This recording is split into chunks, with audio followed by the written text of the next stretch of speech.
Greetings. My name is Dr. Waddell Brooks Sr., your host, and this is Community Forum. This evening, we have several exemplary people that are active in the community, and we'd like to share with you information about the Lake County Honor Flight Network. To my immediate left is my co-host, Tara Thomas. She's an educator, and she's instructor at Daisy's Resource and Developmental Center. Welcome back, Tara. Thank you. To her left is Paula Caballero. She's the president, Exchange Club of North Chicago, and program director of the Lake County Honor Flight Network. And she also is a new board member for Zoning Board of Appeals for the City of North Chicago. And to her left is Rosario Mendez, president, Honor Society, North Chicago Community High School, October Student of the Month for Exchange Club of North Chicago's Excel Youth Program. She's also an active student with a love for volunteerism. Our anchor person is Mr. Theodore Hudson Jr. He's a retired educator, a Korean veteran with the Marine Corps. He's a charter member of the World War II Black Navy Veterans of Great Lakes, North Chicago Boy Scout Troop number 38, charter member of the first Lake County Honor Flight Trip, September 2013. So you see, we have a very active panel here this evening.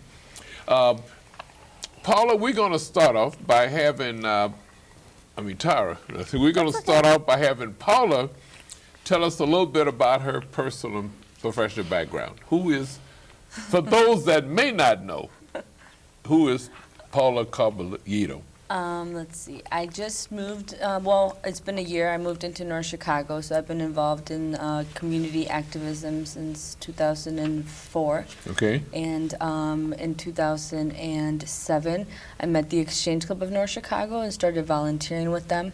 And so in 2012, I decided to invest more than my time volunteering here, so I decided to move here, and currently looking to purchase a home. This is fantastic. I'd like for you to tell us, how did you get involved with the Exchange Club? I got involved with the Exchange Club through the love of shoes and Teresa McSee at North Chicago Community Bank. We happened to be at an event together and shared the love of shoes with each other, and a young man came up to her and said, "They got me again." And I'm like, "What do you mean they got you again, sir?" And he said, "Well, they graffitied my garage." So he was talking to Teresa.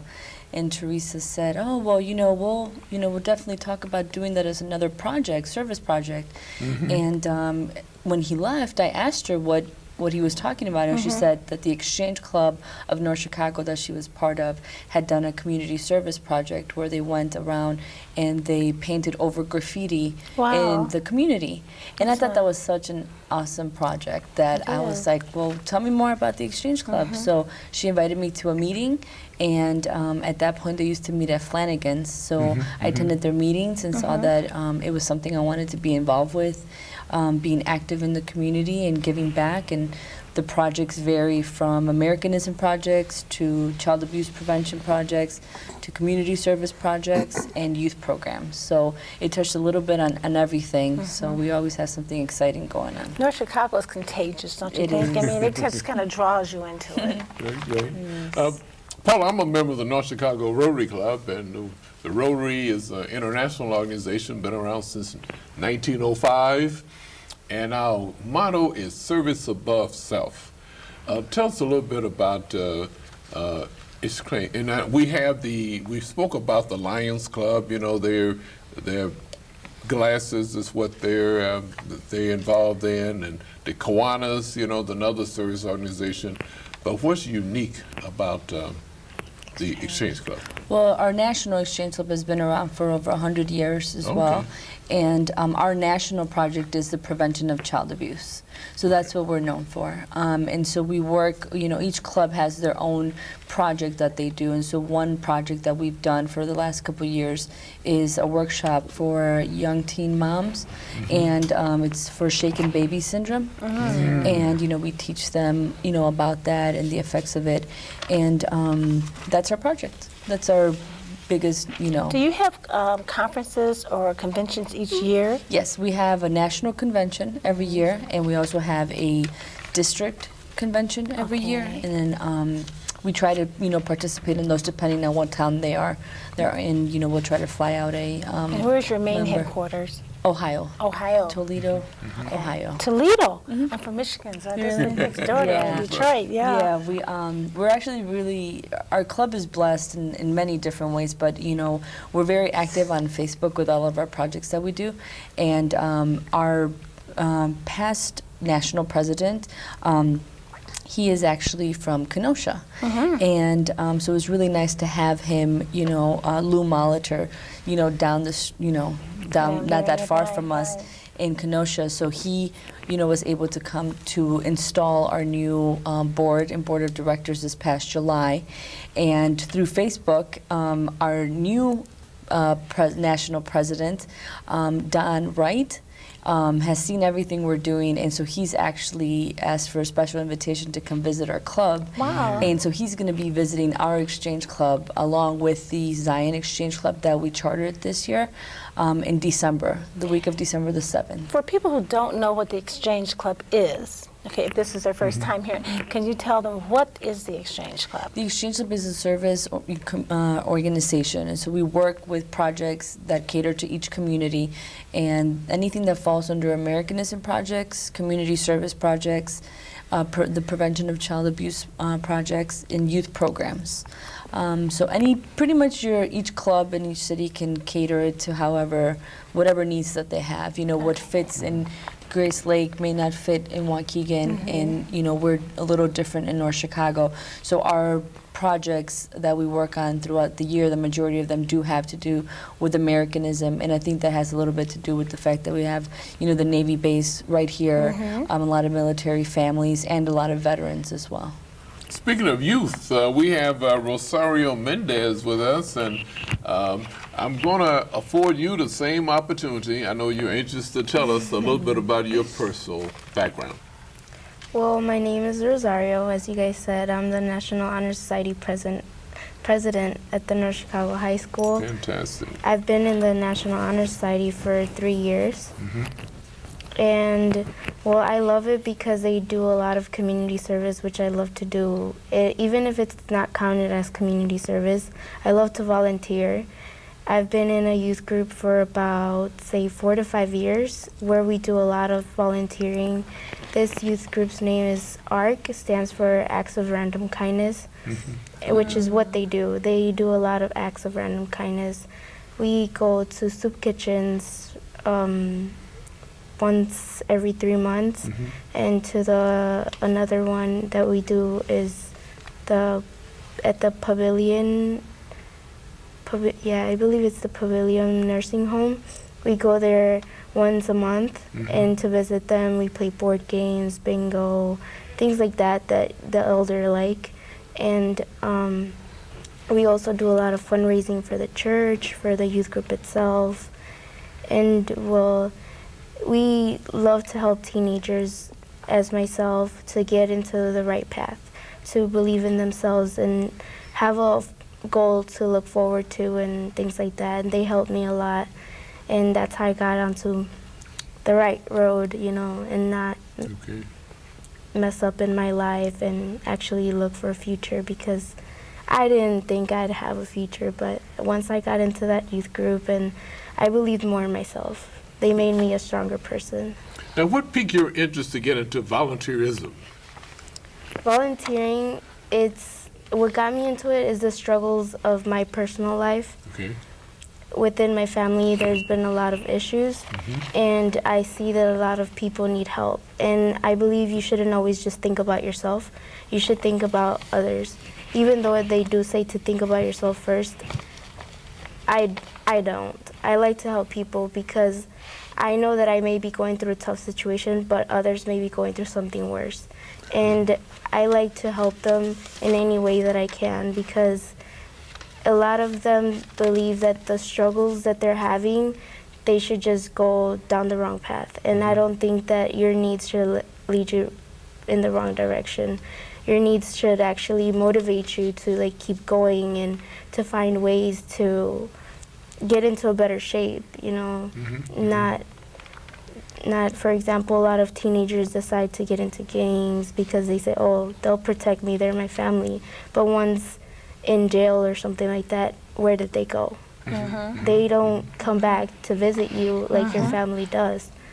So I believe they shouldn't be involved within those things. They should be more into their community and care about others and things like that because it's good to care about people. I'm a very caring person. Since you're president of the National Honor Society and you are a senior, correct? Yes. Okay, so what are your long-term goals in terms of after graduation? After graduation, I'm planning to go to a university or college, but my main school I'm looking at right now is University of Illinois in Springfield, and I'm planning to study criminal justice. Okay. I do want to go into the Navy, so hopefully. So do you want to go into the Navy prior to going to school, or you go to college and then go into the Navy? I'll probably see like what fits best because I do want to have that background because I read in some research that it's good to have a good military background and it'll help you rank up faster in the criminal justice area. So I like, when there's always a backup plan, I like to go for Plan B. Yes. Gotta have a plan B. Well, we have a great counselor now, our anchor man, Theodore B. Hudson Jr., retired educator at North Chicago Community High School, and also the College of Lake County background there. Mr. Hudson, I'm going to afford you the same opportunity that I afford the others. For those that don't know who you are, and you might tell our listening also a little bit about your personal and professional background. Well, thank you, Dr. Brooks. First, I was born and raised in North Chicago, so I guess I'm one of the original natives. I attended Waukegan Township High School, and my first school after high school was the Milwaukee School of Engineering, and I spent a year in Milwaukee attending MOSC. And then I was in the reserve unit. I joined reserves because they said if you joined the reserves, you wouldn't be drafted. And during that period of time, the draft was still on and working. So I joined the reserves, and then guess what happened?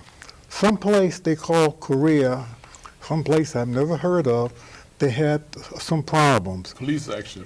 A police action, they said. And my organization, my reserve unit was organized, called in the federal service, and I guess within 30 days, I was on a ship headed for Japan, and from there to Korea. Wow. So that's about how things went. Okay, I can identify, same thing happened to me. I went in the 13th of January of 54, and the 5th of July of 54, I was sitting right there in Korea. So, you know, I can identify with you there. And that's when I only spent 2 years in the military. That's kind of You decided not to renew. an unfavorable experience for me there. But what piqued your interest in education? Well, when I was a high school student, I wasn't the brightest high school student. And I would listen to my instructors and teachers, and I always felt that they could make the lessons or the assignments a lot easier. I couldn't quite identify with what they were trying to tell us. And so when I became an instructor, I always felt that I could bridge that gap between the, the academic and then the practical. So I suppose that's why I became a teacher. But I didn't start out teaching. I started out in engineering. Okay. I worked for the FAA, the Federal Aviation Agency. I was an electronics maintenance technician. And we repaired the navigational aids that you'll find throughout the country that aircraft fly on, the commercial, well, all aircraft really. And then I continued my formal education and got my degree received my degree from the University of California at Long Beach. Okay. And I went into engineering. I worked for McDonnell Douglas in the aerospace program. Worked on many, on the space shuttle for a while. Wow. Then on the third stage of the Saturn missile that went to the moon. And through some hook or crook, my wife was able to get me to look back east. And I came back to North Chicago, and I started teaching at North Chicago High School, where I stayed for 10 years. Okay. And I taught at the College of Lake County in electronics for 10 years.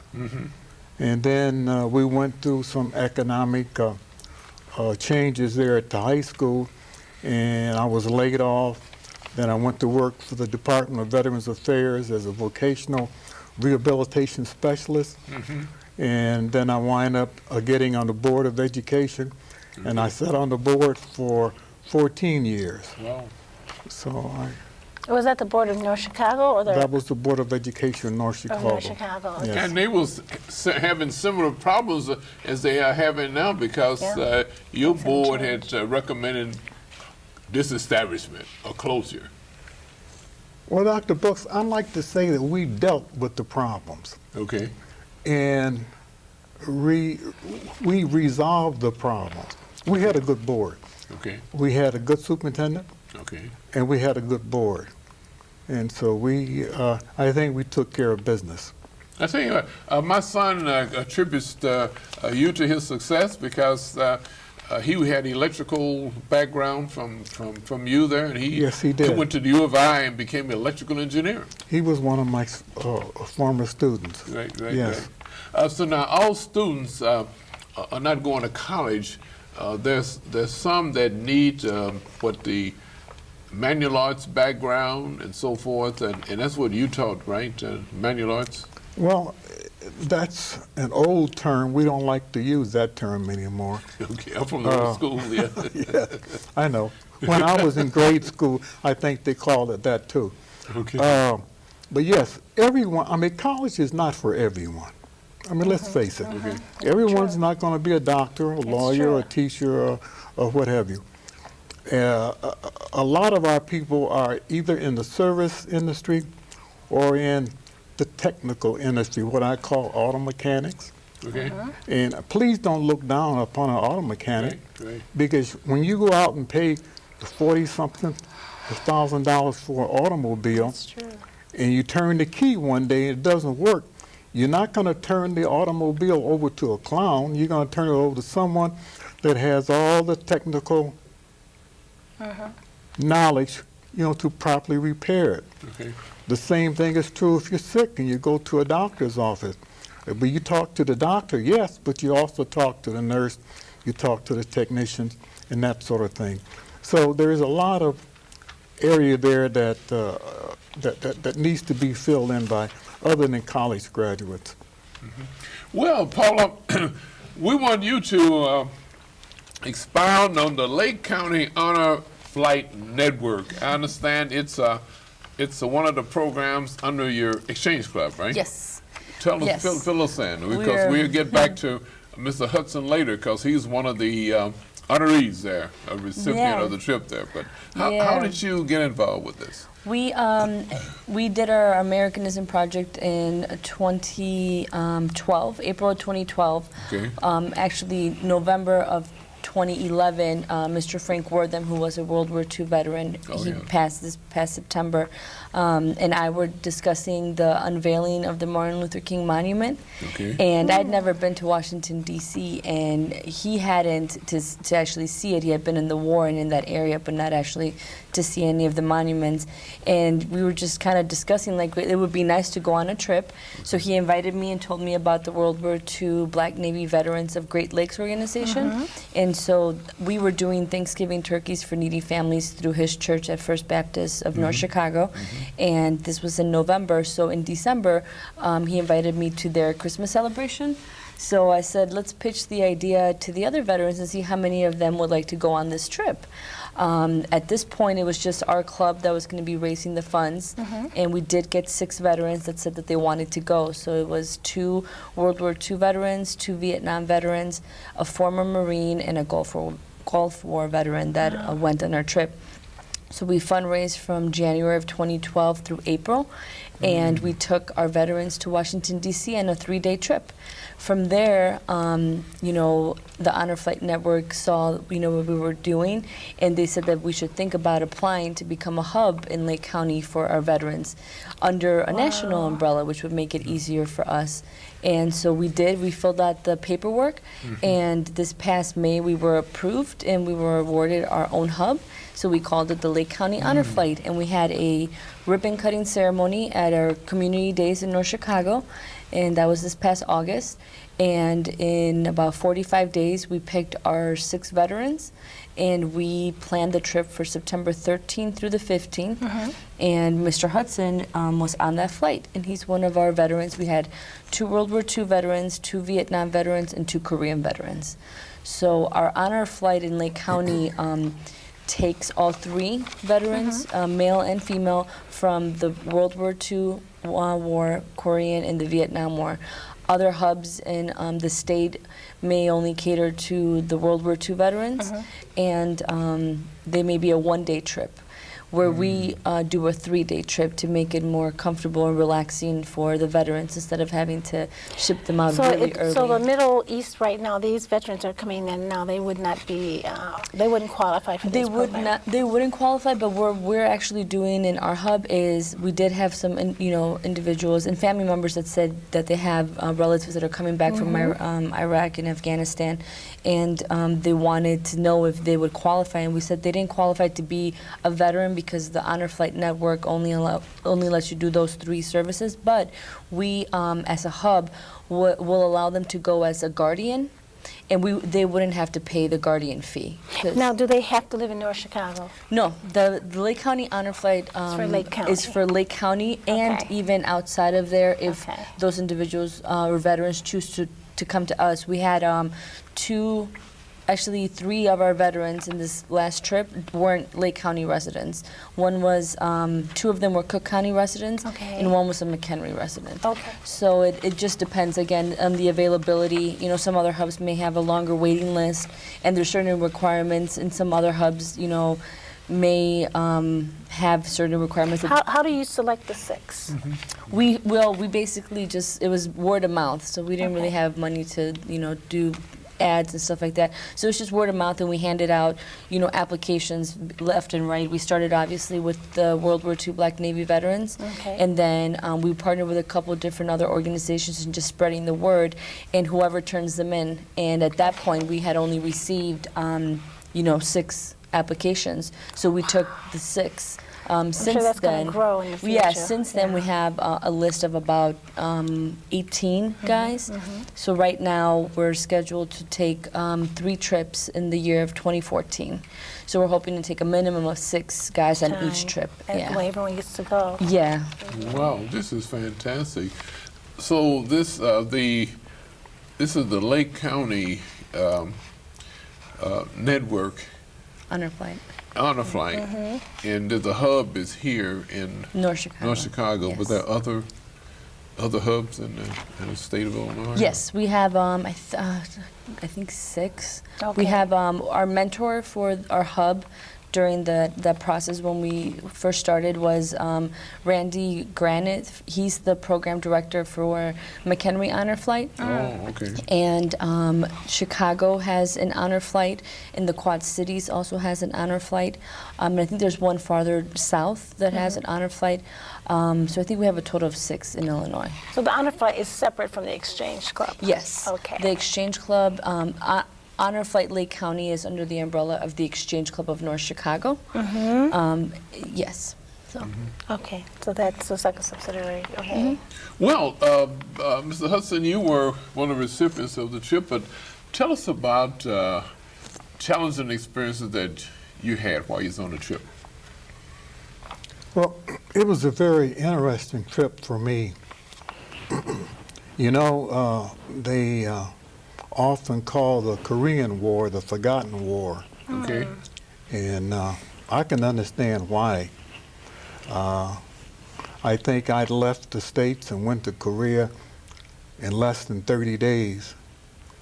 And you see a lot of horrible things during the war. You lose friends, you know, people are killed, people are maimed, and it just changes one's entire outlook on life. And then I showed up again. I came back home, and all of a sudden my friends would say, well, where have you been? Okay. You know, I mean, during that period of time, everybody was buying a car, or they were going to school, or they were just getting married and, you know, starting a family and building a home. And it was like you were stepping out of one world into another world. And a lot of the veterans just didn't quite readjust from peacetime to war back to peacetime. And we had just gotten through with winding up with World War II. Okay. And I don't think that the country, or really the world, wanted to get involved in another conflict, but yet we were. And so it was more or less put on the back burner, called the Forgotten War. And for me, it gave me an opportunity to kind of close the ends up. I was able to go to Washington and look at the monuments and to think about the horrible times that I had experienced, friends I had lost, and how the war had impacted on my life. And when I came back, there were no parades.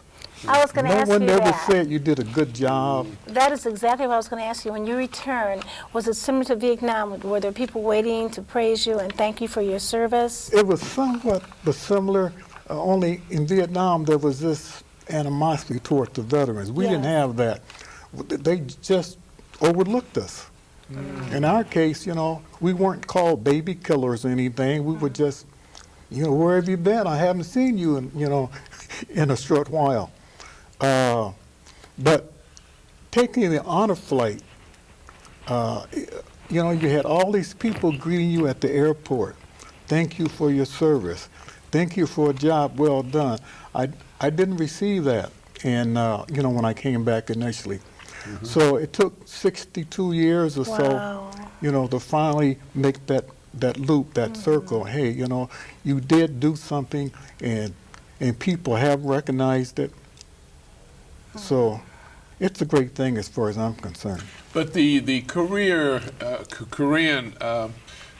conflict, it was called. It wasn't called a war, even though it was 3 years, right? From yes, from 1950 to 1953, yes.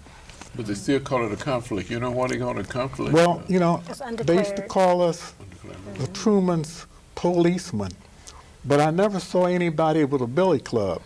I mean, everybody had guns and bombs and that sort of thing, and napalm. Okay. So it was a war as far as I was concerned. Well, because it was undeclared, is that maybe why they referred to as a conflict? Like Vietnam was undeclared. I never did understand the politics Vietnam of it. was referred to as a conflict as well, because it was undeclared. Right. Yeah, but when you went over there, it didn't feel like it was a war. Yes, exactly. And Vietnam was longer too, right? It was longer. Oh, yes. About 7 years, I believe. But the war we're in now in the Middle East, is this allegedly the longest war we've been in? Because we've been there over 10 years. Well, World War II was how many years? 6 years. 6. Korea was 3. Desert Storm wasn't very long. It was 90 days. Yeah, right. It was short. And then, of course, now with Iraq, how long was Iraq? I'm not sure because I don't keep up with that. We've been there 11 years 11 now. years? Yes. And they say 10 years in Afghanistan, so That's pretty long. the time is getting Yes. there. Time Yes. to end that. And your heart is with the uniform because you're with the Boy Scouts Boy Scouts troop in your church. Yes, I'm the church liaison with Troop 38, our church, First Corinthian Missionary Baptist Church in North Chicago. We sponsor Boy Scout Troop 38. And also, you mentioned about the World War II. Black Navy veterans. Yeah, you want to tell us about how that got started? Well, I was a teenager during World War II, so I wasn't old enough to be in the war, but I was aware of it. Okay. And I remember the black sailors that they came to Great Lakes to train. They were sent to Great Lakes. And I met a few of them several years ago. And this is a group of elderly gentlemen who wanted to, there again, receive some recognition for their service, their contribution to the war effort. If you recall, during that period of time, the military was segregated.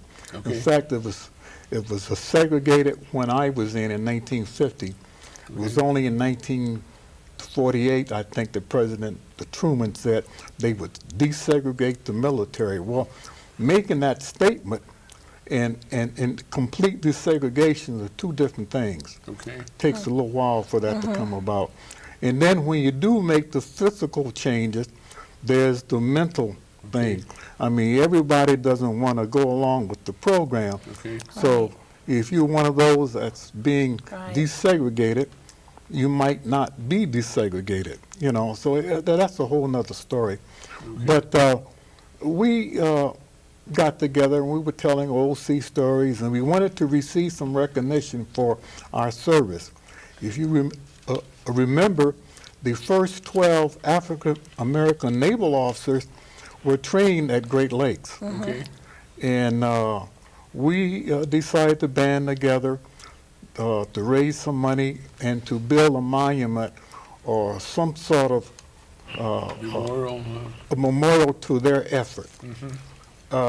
We went to the city of North Chicago, and at first our aim was to ask for just a little plot of ground on Green Bay Road or on Lewis Avenue, somewhere near the naval, where the naval base was, where they had Camp Robert Smalls, where they trained the African American sailors. And they said, we'll do one better. There's an area on Sheridan Road by where the old City Hall used to sit. We'll give you that. And they did. They deeded the property over to our organization, and then they granted us $10,000 cash. Wow. That got us, that got us started. And then we started soliciting for money. We got our, what is it, the 503, 501c3. Yeah. Then we received, I think, $5,000 from Abbott's Laboratory. Okay. We got about 35 or 40,000 from through our state senator Terry Link. Oh.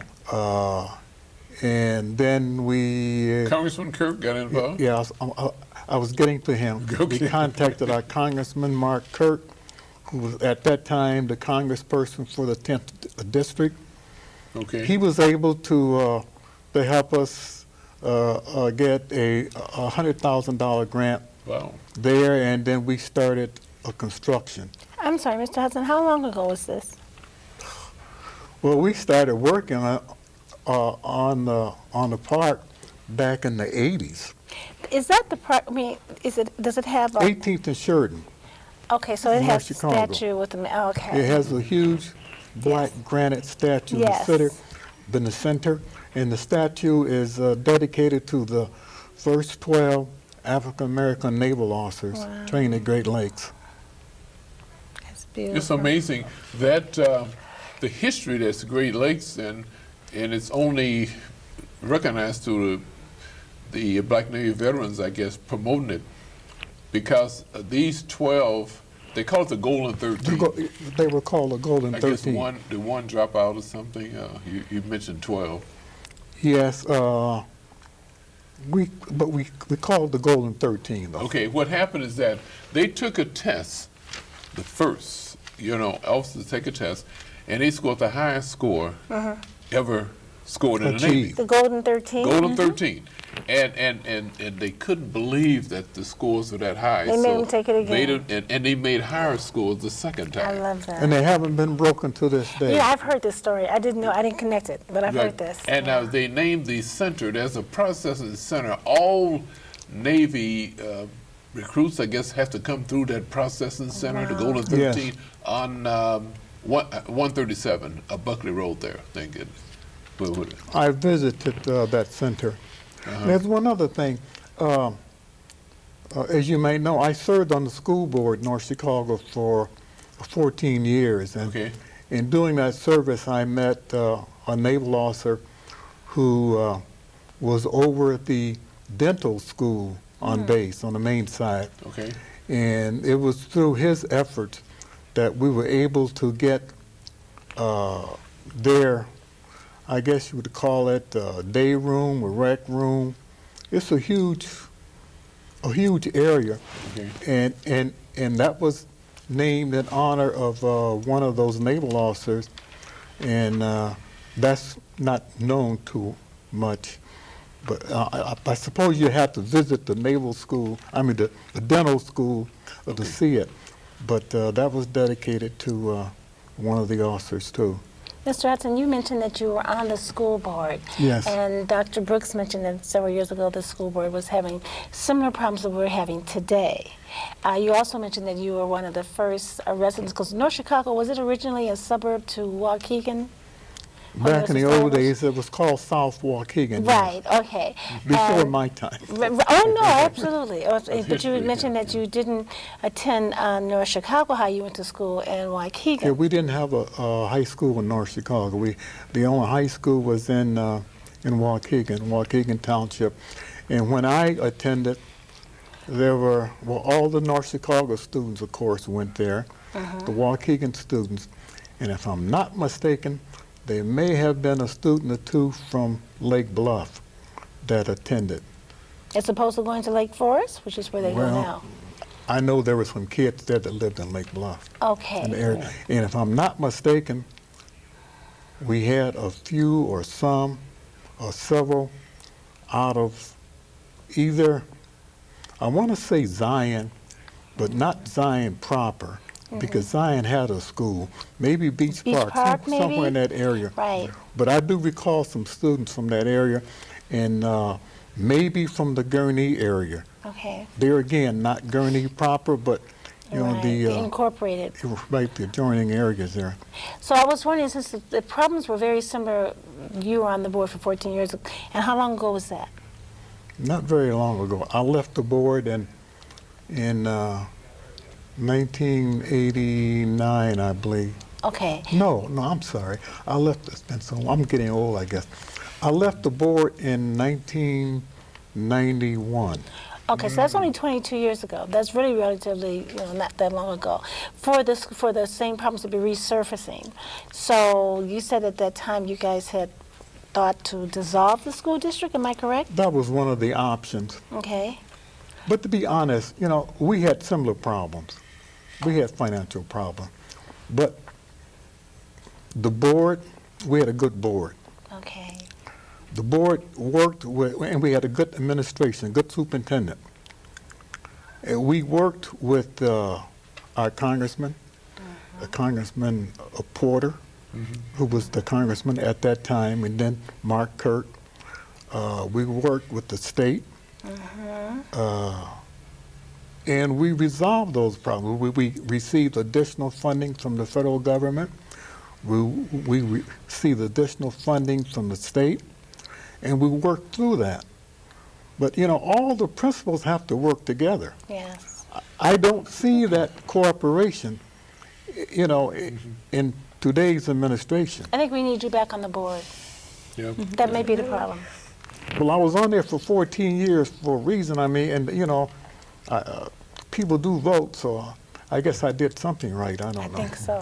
Well, I served on the District 64 school board for 5 years. My goodness. And we had one superintendent that was there for 29 years, A.J. Katzenmeyer. Yes. And so I was there from about 71 to, 76. After he left and Dr. Charles Thomas from Evanston came up, he stayed 17 years. That's a long time for just 2 superintendents. Since that time, We're at every 7. year it looked like, except Dr. Pickle Yeah. stayed 5, you know, but most of them stayed 2 or 3 years. And they had to pay the salaries of the superintendent leaving and also superintendent coming in, and then the money problem just, it you know, exceeded, you I know. know. Now, but what happened, I want to take a little time here for Paula to tell us about this recipient of the October Student of the Month. And I think you have several other titles here. You got, we want to talk, let the audience know about this. Good citizenship, the youth of the year, and so forth. Do you want to tell us about this certain person here that's... Well, we under the Exchange Club, we have something called the Excel Youth Program. Okay. And it's basically a baby exchange club in our high school. Okay. And so what we do is we seek out these students that are excelling in our communities, and we have our project this year is, well, our project throughout Exchange Clubs as well is picking a student of the month. Okay. And so this year we're doing it through our Excel Youth. So the students that are applying to be a student of the month will get to also participate in our Excel Youth program throughout the year. So we picked our first student in September, and now we've picked our second student for October. And so what these students are going to receive is $100 for excelling in our community, and they can use that towards whatever they'd like. We're partnering with North Chicago Community Bank to provide the American Express gift certificates, and then they also get a certificate from the club letting them know that they're a student of the month. And at the end of the year, in May, when we pick our last student of the month, from those students, we will pick a student of the year. And then this student will be the recipient of a $1,000 scholarship that's named after our past president who has passed on. Her name's L.C. Williams. So we call it the L.C. Williams Memorial Scholarship. So they'll get a chance to win a... So this is only for high school, so Neil Middle School would not be only for qualified. high school. Okay. Only for high school seniors. And so they, in order to participate in this application process, they have to have a 3.0 or higher GPA and write a letter of recommendation. Has to be written from an administrator at the school or someone in the community that can refer them. And they just have to be they have to love volunteerism and explain to us why, outside of what is required of them, you know, to graduate, just going above and beyond. And from the $1,000 scholarship at the end of the year, they also get put into a pool. Our student of the year can have a chance to win a $10,000 scholarship at the national level. So it just keeps growing from there. You know, and evidently it takes a lot of fundraising activities, you know, for you to accomplish the things that you're doing, right? We did, over the summer, we participated with our Lake County Fair. So that was part of our fundraising. So we took those funds and we put them aside for the students to be able to award them some money, because we understand that, you know, and even in speaking with Rosario, it's difficult. I know when I was her age, you know, I also had to have a job to be able to, you know, provide for the little bit extras. But nowadays, these kids need extras, I mean, for just everyday necessities. We're talking about, you know, meals and things that we, you know, back Took for then, granted. you know, took for granted. And now these Absolutely. students need it. So we figured, you know, instead of them having to take time away from their studies because they have to get a job and then fall back on their schooling, why not be able to provide a way to give them, you know, some money for, you know, in advance to say, like, here, you know, this is an award, and, you know, continue to do a great job. So that they don't have to, you know, always go out and get, you know, a part-time job and take away from their studies, and we'll continue to push them throughout the year. And then what we'll do is next year, once they're off at college, we're going to start, well, we're starting it now with our 2 recipients of our last 2 scholarships that are in college. Kira Kilpatrick, who is at Carthage in Wisconsin. Okay. Yeah, and then Shadesha Garrett. They were recipients of our L.T. Williams scholarship last year, and so we're going to send them care packages. Well, that's, And so we'll do that. So they're going to college now. They're already in college, Okay. both of those girls. So we're going to send them their first care package at the end of next month, and we'll send them 2 or 3 throughout the year. And so these students that are our youth of the month and our youth of the year, we'll send them care packages when they're off at I have college. a question. Now, on one of your projects, which it's related to education, is the anti-bullying essay contest. Yeah. I was wondering if you could just give us some words on that. Yeah, we partnered with the elementary school and the junior high where we asked for students to write essays. We seek students that are being bullied and students that are the bullies to kind of get an insight as to how we can, you know, fix this problem. We know it's a national crisis, to be honest. You know, I mean, people are dying and people are being hurt every single day because of this, and unfortunately committing suicide. So we're trying to come up with, you know, projects that the students can tell us they'd like to see, and then we award those students a certificate as well. We pick the best essays, and then we give them a Visa gift card as well. And yes, we partner with the schools to do that, and we have something called the Take a Stand Against Bullying Pledge for students that are able to read. We ask them to read this pledge, and then they sign it, and then they get this bracelet that says they take a stand against bullying. That's fabulous. Ms. Rosario, you know, I know evidently you spent a lot of time on academics in order to be able to excel, to be president of the Honor Society for the North Chicago Community High School. But do you have any time for leisure time activities? Or what do you do in your leisure time? Well, I honestly like to just sometimes hang out with my friends and things like that, but Okay. that back then, since I was following in the wrong steps, Okay. I had a lot of bad influences in my life. Okay. And now that I'm trying to better myself and actually look forward to something in my life, a lot of those friends aren't there for me anymore, you know, so I wouldn't call them friends. Okay. But those who are there for me, you know, we gather some time to go maybe out to eat, movies, or things like that. But other than that, I like to stay on the safe side. So sometimes even if I have to just stay home, I'd stay home, or I get involved with whatever I can find because I love it. I really love it. I guarantee you when you go to college, you will find a new set of friends who you can just connect with. It's amazing. I tell people, it just seems like high school is just such a pivotal point for a lot of teenagers. It's not the end of the world. Life really is going to change for you when you go to college because there'll be a lot of more, you'll meet many more Rosarios. They'll be there, and they'll have the same interests as you have to pursuing something, and it's going to change next year, I promise. Or whenever you go, it gets better. It gets What better. about church activities? Are you involved in church activities? In the youth group that I am involved in, Okay. it's through the church, which is Holy Family. Oh, yeah. And we do a lot of fundraising for them. We do a yearly retreat, which is, they call it, in Spanish is a Pascua. In English, I'm not sure what they call it, but it's a really great retreat. It's a 3-day retreat. And there they have, for example, the Friday, they would say is the resurrection of God when he came back. And then Saturday would be more talking about like parents or things like that, or sins or anything. They have a reflection moment, and a lot of teenagers from that one retreat come out completely changed. Even though but there is some where you still have to kind of push them, like, come on, you know, you can get better.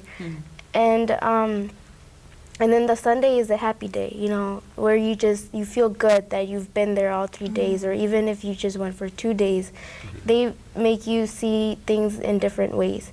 And a lot of them are pushed by their parents to go because they're like, oh, church, no, I don't want to go. Okay. You know, and I was pushed by my mom to go to this youth group, but now that I started liking it, she no longer has to push me. She actually tries to pull me out of it.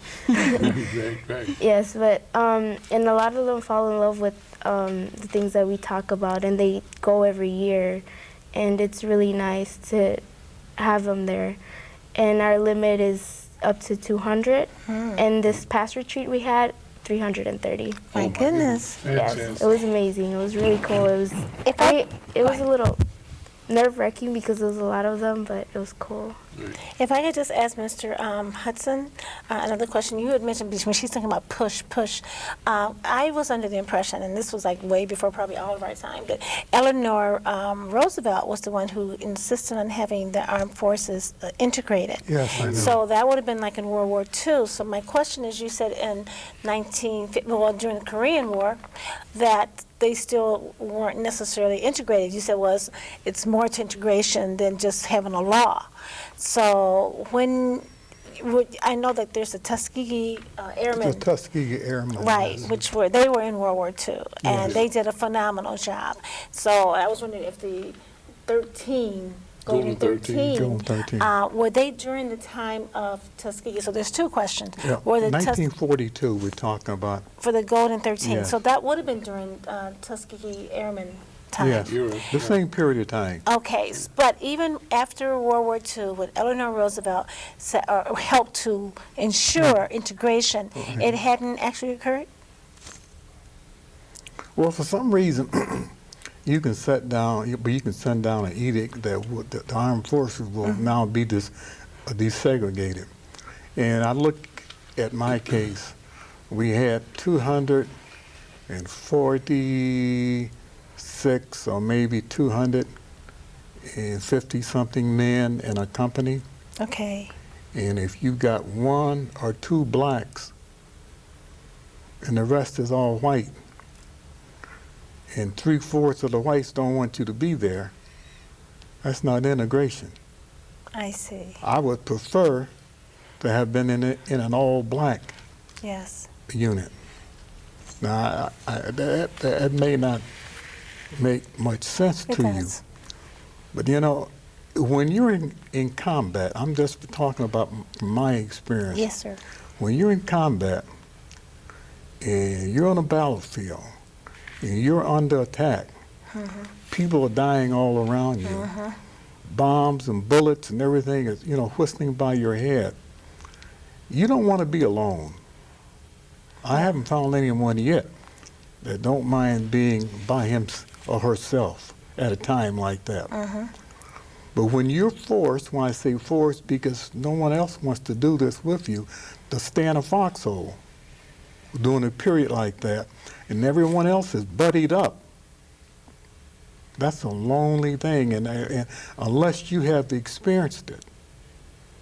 Or when you're the only one in a company or a group, and people are making jokes, cracking jokes about we're going to give you a white helmet and let you go up on the mountain and with a pair of field glasses and see if you can see the enemy. Or they're making jokes at night and say, well, you don't have to worry, they won't see you, meaning that you're dark and the night is dark. Like I say, unless you've experienced it and have lived it, Yes, sir. segregation's not too bad. Under situations like that. I understand, because you need someone to have your back, That's especially right. in a situation like that. Yes, you do. It's amazing, though. I was sitting in Korea in a tent, 8 people in the tent, and I was the only black. And it lasted like that for about 4 months. And the chaplain of the unit I was in is from Georgia, Augustus, Georgia. I'll never forget that. And he said, Brooks, if the Lord had wanted us to be the same, he would have made us the same. And I'm sitting here thousands of miles away from another segregated, area that I come from. And that's what, and I'm, but But anyway, I still reflect about that.